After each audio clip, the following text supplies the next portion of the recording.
Sir ನಿಮ್ಮ ಹೆಸರು? ಗಣೇಶ್ ಅಂತ ಹೇಳಿ ಸರ್. ಏನ್ ಮಾಡ್ತೀರಾ? ನಾವು ವ್ಯವಸಾಯ ಮಾಡ್ತೀವಿ ಸರ್.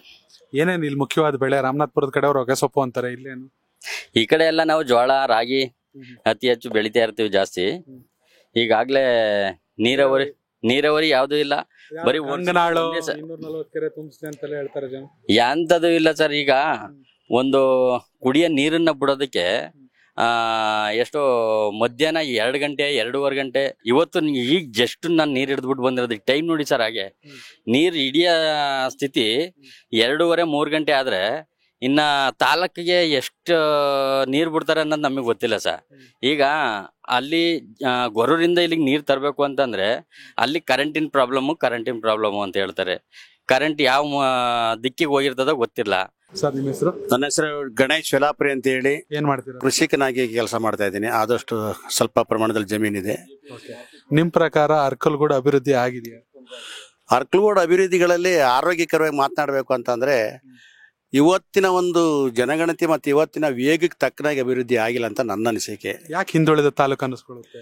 ಯಾಕೆ ಹಿಂದುಳಿದ ತಾಲೂಕು ಅಂತಂದ್ರೆ ಒಂದು ಊರಿಗೆ ಹೋದ್ರೆ ಆ ಊರಿನಲ್ಲಿ ಮೊದಲು ನೋಡೋದು ಎಜುಕೇಶನ್ ಬಗ್ಗೆ ನೋಡ್ತಾರೆ, ಸ್ಕೂಲ್ಗಳ ಬಗ್ಗೆ ನೋಡ್ತಾರೆ, ಅಂಗನವಾಡಿಗಳ ಬಗ್ಗೆ ನೋಡ್ತಾರೆ, ನಂತರ ಹಾಸ್ಪಿಟ್ಲ್ಗಳನ್ನ ನೋಡ್ತಾರೆ, ಆಮೇಲೆ ದೇವಸ್ಥಾನ, ಮಸೀದಿ, ಮಂದಿರಗಳು, ಸಮುದಾಯ ಭವನಗಳು ಈ ತರ ನೋಡ್ತಾರೆ. ಇಲ್ಲಿ ನಮ್ಮ ಅರ್ಕಲ್ಗೂಡಿನಲ್ಲಿ ಎಂಟ್ರಿ ಆದ ತಕ್ಷಣ ಒಂದು ಕಟ್ಟೆ ನೋಡ್ಬೇಕಾಯ್ತದೆ. ಅದು ಇವತ್ತಿನವರೆಗೂ ಕೋರ್ಟಲ್ಲಿ ಬಿದ್ದು ಈ ಟೌನ್ ಅನಿಸ್ಕೊಳ್ಳೋದೇ ಇಲ್ಲ. ಗೋರಿಕಟ್ಟೆ ಅನ್ನೋ ಒಂದು ಗೊಂದಲದಲ್ಲಿ ಇವತ್ತು ಟೌನ್ ಮುಂದುವರಿದಂಗೆ ಆಗಿದೆ.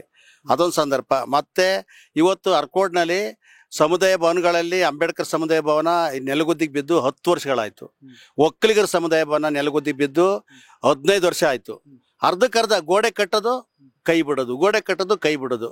ನಾವು ಅಂದ್ಕೊಂಡಂಗೆ ಪಟ್ಟಣದ ಸುಂದರವಾಗಿ ಇವತ್ತಿನವರೆಗೂ ಅಭಿವೃದ್ಧಿ ಆಗಿಲ್ಲ. ಹಾಗಾಗಿ ಇವತ್ತು ಅರ್ಕಲ್ಗೂಡು ತಾಲೂಕು ಮುಂದುವರೆದ ತಾಲೂಕು ಅಂತ ನಾವು ಹೇಳಕ್ಕಾಗಲ್ಲ. ಯಾಕೆಂದ್ರೆ ಇಂಥ ಕಾರಣಗಳನ್ನ ನಾವು ಕಣ್ಣಲ್ಲಿ ನೋಡ್ತಾ ಇದ್ದೀವಿ. ಇವತ್ತು ಹಾಸ್ಪಿಟ್ಲ್ಗಳು ಕೆಲವೂರಲ್ಲಿ ನೋಡ್ಬಿಟ್ರೆ ಎಂತೆಂಥ ಸುಂದರವಾಗಿದೆ ಹಾಸ್ಪಿಟ್ಲ್ಗಳು. ಅಂದರೆ ನಮ್ಮ ತಾಲೂಕು ಇಲ್ಲೇ ಪಕ್ಕದಲ್ಲಿದೆ ನೋಡಿ ನೀವು. ಪೇಷಂಟ್ಗಳು ಬಂದು ಅಷ್ಟೊಂದು ದೊಡ್ಡ ಹಾಸ್ಪಿಟ್ಲ್ ಇದ್ರೆ ತಕ್ಕನಾದಂಥ ವೈದ್ಯರಿಲ್ಲ. ಎಲ್ಲಿ ಒಂದೊಂದು 100 ಮೀಟರ್ವರೆಗೆ ಲೈನಿಗೆ ನಿಂತಿರ್ತಾರೆ. ಯಾರೋ ಒಬ್ಬರು ಡಾಕ್ಟ್ರು 2 ಡಾಕ್ಟ್ರಿಂದ ಸೇವೆ ಮಾಡೋಕ್ಕಾಗಲ್ಲ. ಫೆಸಿಲಿಸ್ಟ್ ಇಲ್ಲ, ಆಲ್ಟ್ ಫೆಸಿಲಿಸ್ಟ್ ಇಲ್ಲಕ್ಕೆ ಇಲ್ಲ. ಫಿಸಿಷಿಯನ್ ಒಬ್ಬರು ಎಲ್ಲ ರೋಗವನ್ನು ನೋಡ್ಬೇಕಾಯ್ತದೆ. ಆಲ್ಟ್ ನೋಡಬೇಕು, ಮೂಳೆ ಮುರಿದಿರೋದು ನೋಡಬೇಕು. ಅವರ ಪರಿಸ್ಥಿತಿ ನೋಡಿದ್ರೆ ಒಂದು ದಿನಕ್ಕೆ 100-200 ಜನ ನೋಡಿದೆ ಅನ್ನೋದೇ ಡಾಕ್ಟರ್ಗಳು ಸುಸ್ತಾಯ್ತಾರೆ. ಡಾಕ್ಟರ್ಗಳಿಲ್ಲ. ಮತ್ತು ಮುಂದಕ್ಕೆ ಹೋದ್ರೆ ಇನ್ನ ಏನು ಕಚೇರಿಗಳು ಮತ್ತು ರೋಡಿನ ವ್ಯವಸ್ಥೆ ಇವತ್ತಿನವರೆಗೂ ಈಗ ಪಕ್ಕದ ಒಳನೇಶ್ವರಕ್ಕೆ ಹೋಗ್ಬಿಟ್ರೆ ನೀವು ಎಷ್ಟು ಸುಂದರವಾಗಿದೆ. 24 ಗಂಟೆ ನೀರು ಬರುತ್ತೆ. ನಮ್ಮ ತಾಲೂಕಿನಲ್ಲಿ ನಮ್ಮ ಹೌಸಿಂಗ್ ಬೋರ್ಡ್ಗಳಲ್ಲಿ ಇದರಲ್ಲಿ 2 ದಿನಕ್ಕೊಂದ್ಸರಿ ನೀರು, ಅದು ಅರ್ಧ ಗಂಟೆ ಕುಡಿಯೋ ನೀರು. ಸರ್ ನಾವು ಬೆಂಗಳೂರಲ್ಲಿ ಕೂತ್ಕೊಂಡು ಅರ್ಕಲ್ಗೂಡು ರಾಜಕೀಯ ನೋಡಿದಾಗ AT ರಾಮಸ್ವಾಮಿ ಅವ್ರು 4 ಸಲ, ಈ ಕಡೆ ಮಂಜು ಅವ್ರು 4 ಸಲ, ಇವರು ಮಿನಿಸ್ಟ್ರು ಕೂಡ ಆಗಿದ್ರು. ಇಲ್ಲಿ ಬಂದು ನೋಡಿದ್ರೆ ಏನು ಆಗೇ ಇಲ್ಲ ಅಂತ.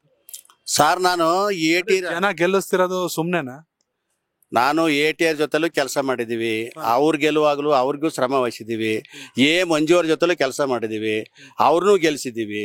ಆದ್ರೆ ಅಭಿವೃದ್ಧಿ ಬಗ್ಗೆ ಯಾರು ಸಹ ನಾವು ತಿಳ್ಕೊಂಡ ಮಟ್ಟಿಗೆ ಅಭಿವೃದ್ಧಿ ತರಕ್ಕಾಗಿಲ್ಲ. ನಂಬಿಕೆ ಸುಳ್ಳಾಯ್ತು.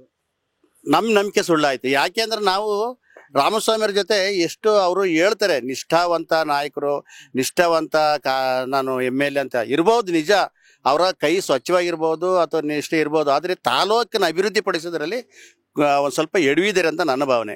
ಈಗ ಮಂಜು ಅವರು ಮಿನಿಸ್ಟರ್ ಆಗಿದ್ದಾಗ ಏನು ಬೇಕಾದ್ರೂ ಮಾಡ್ಬೋದಾಯ್ತು. ಈಗ ನಾನು ಹೇಳಿದ್ನಲ್ಲ, ಸಮುದಾಯ ಭವನಗಳಿರ್ಬೋದು, ಅಂಬೇಡ್ಕರ್ ಸಮುದಾಯ ಭವನ ಇರ್ಬೋದು, ಕುರುಬ ಸಮುದಾಯ ಭವನ ಇರ್ಬೋದು, ಒಕ್ಕಲಿಗರ ಸಮುದಾಯ ಭವನ ಇರ್ಬೋದು. ಇನ್ನೊಂದು ಪೊಲೀಸ್ ಸ್ಟೇಷನ್ ಪಕ್ಕ ನಮ್ಮ ನಾಯಕ ಸಮುದಾಯದ ಭವನ ಉಳಿದೈತೆ. ಹಂಗೆ ಇಲ್ಲಿವರೆಗೂ ಅದು ಬರೀ ಜನರಿಗೆ ಹೋಗಿ ರೀಸಸ್ ಮಾಡೋ ಗುಂಡಿ ಆಗ್ಬಿಟ್ಟೈತೆ. ಅದು ಇಲ್ಲಿವರೆಗೂ ಕಂಪ್ಲೀಟ್ ಆಗಿಲ್ಲ.